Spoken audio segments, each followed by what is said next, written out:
ವಿತಾ ಫ್ಯಾಮಿಲಿಗೆ ನಿಮಗೆಲ್ಲರಿಗೂ ಸ್ವಾಗತ. ಇವತ್ತೊಂದು ಸಿಂಪಲಾಗಿ ಮಾಡಬಹುದಂತಹ ಮೆಂತ್ಯ ಸೊಪ್ಪಿನ ಪಲಾವ್ ರೆಸಿಪಿಯನ್ನು ನಿಮ್ಮ ಜೊತೆಗೆ ಶೇರ್ ಮಾಡ್ತಾ ಇದ್ದೇನೆ. ಈ ಪಲಾವ್ ಮಾಡಲಿಕ್ಕೆ ನಮಗೆ ಬಿರಿಯಾನಿ ರೈಸ್ ಬೇಕು ಅಂತಿಲ್ಲ, ಬಾಸ್ಮತಿ ರೈಸ್ ಬೇಕು ಅಂತಿಲ್ಲ.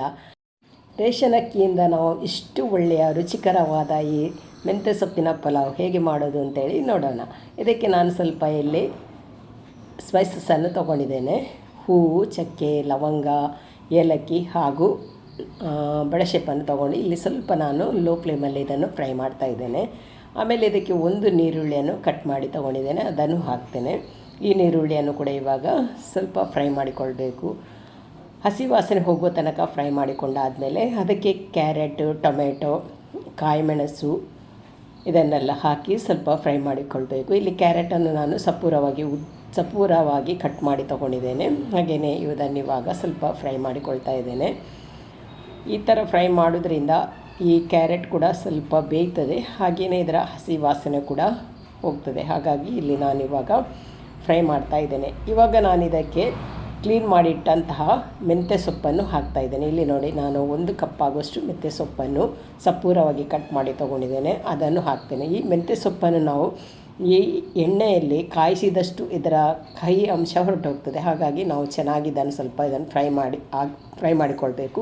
ಇದನ್ನು ಫ್ರೈ ಮಾಡಿ ಆದಮೇಲೆ ಇದಕ್ಕೆ ಬೇಕಾದಷ್ಟು ಉಪ್ಪನ್ನು ಹಾಕಿ ಮತ್ತು ಸ್ವಲ್ಪ ನಾವು ಇದನ್ನು ಫ್ರೈ ಮಾಡಬೇಕು. ಈ ಥರ ಮೆಂತ್ಯ ಸೊಪ್ಪನ್ನು ನಾವು ಚೆನ್ನಾಗಿ ಫ್ರೈ ಮಾಡಿದ್ರೇ ಇದಕ್ಕೆ ಒಂದು ಒಳ್ಳೆಯ ಟೇಸ್ಟ್ ಬರ್ತದೆ. ಹಾಗೆಯೇ ನಾನು ಒಂದು 5 ನಿಮಿಷ ಮುಚ್ಚಳವನ್ನು ಮುಚ್ಚಿ ಇದನ್ನು ಬೇಯಿಸ್ತೇನೆ. ಇದು ಬೆಂದಾದ ಮೇಲೆ ನೋಡಿ ಈ ಥರ ಬಂತು. ಹಾಗೆಯೇ ಮೆಂತ್ಯ ಸೊಪ್ಪು ಕೂಡ ನೋಡಿ ಇವಾಗ ಎಷ್ಟು ಚೆನ್ನಾಗಿ ಫ್ರೈ ಆಗಿ ಸ್ವಲ್ಪ ಕಾಣ್ತಾ ಇದೆ ನೋಡಿ. ಹಾಗೆ ಇದನ್ನು ಇವಾಗ ಫ್ರೈ ಮಾಡಿ ಆದಮೇಲೆ ಇದಕ್ಕೆ ಸ್ವಲ್ಪ ಅರಸಿನ, ಸ್ವಲ್ಪ ಜಿಂಜರ್ ಗಾರ್ಲಿಕ್ ಪೇಸ್ಟ್, ಸ್ವಲ್ಪ 1 ಟೀ ಸ್ಪೂನ್ ಆಗುವಷ್ಟು ಸಕ್ಕರೆಯನ್ನು ಹಾಕ್ತೇನೆ. ಸಕ್ಕರೆ ಆಪ್ಷನಲ್, ಬೇಡ ಅಂದರೆ ಅದನ್ನು ಸ್ಕಿಪ್ ಮಾಡಬಹುದು. ಸ್ವಲ್ಪ ಟೇಸ್ಟ್ ಚೆನ್ನಾಗಿರ್ತದೆ ಅಂತೇಳಿ ಸಕ್ಕರೆಯನ್ನು ಆ್ಯಡ್ ಮಾಡಿದೆ. ಹಾಗೆಯೇ ಒಂದು ಅರ್ಧ ಕಪ್ ಆಗುವಷ್ಟು ನೀರನ್ನು ಹಾಕಿ ಈ ಕ್ಯಾರೆಟ್ ಸ್ವಲ್ಪ ಬೇಯಲಿಕ್ಕೆ ಬಿಡ್ತೇನೆ. ಈ ಕ್ಯಾರೆಟ್ ಚೆನ್ನಾಗಿ ಬೇಯಬೇಕು.